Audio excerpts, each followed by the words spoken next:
तर आरक्षणासंदर्भात छत्रपती उदयनराजेंनी मोठं विधान केलंय। आर्थिक निकषावरच आरक्षण द्या अशी मागणी उदयनराजेंनी केली आहे। आरक्षणासाठी कुठल्याही जाती धर्मामध्ये भेदभाव करू नका।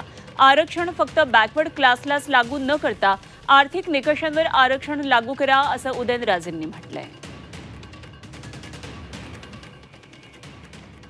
इकॉनॉमिकली बॅकवर्ड क्लास ते फक्त बॅकवर्ड क्लासला न लागू करता कोणी पण असू दे, कुठल्याही जाती धर्मातला व्यक्ती जरी असला तर जो आर्थिकदृष्ट्या तो सक्षम नाही आहे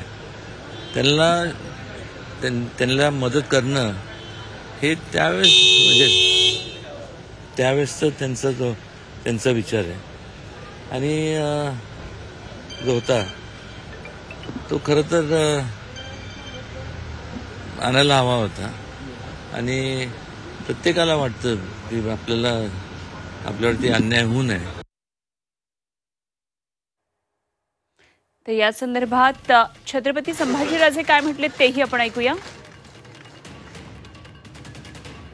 सरकारला मला एवढंच सांगायचं आहे की नुसतं कायदा पारित करून चालणार नाही, तर कायदा पारित करत असताना सुद्धा ते एक्स्ट्राऑर्डिनरी सिच्युएशन 50%च्या वर जर तुम्हाला आरक्षण द्यायचं असेल, कारण तुम्हाला कोणाला धक्का न लावून द्यायचं आहे म्हणजे याचा अर्थच की 50%च्या वर द्यायचं आहे। आणि 50%च्या वर आरक्षण द्यायचं असेल तर ती अपवादात्मक परिस्थिती, असामान्य परिस्थिती तुम्ही कशी सिद्ध करणार ह्याच्यावर सुद्धा त्या दिवशी बोलणं तितकंच गरजेचं असणार। तर कायद्याच्या चौकटीतलं मराठा आरक्षण कसं देणार?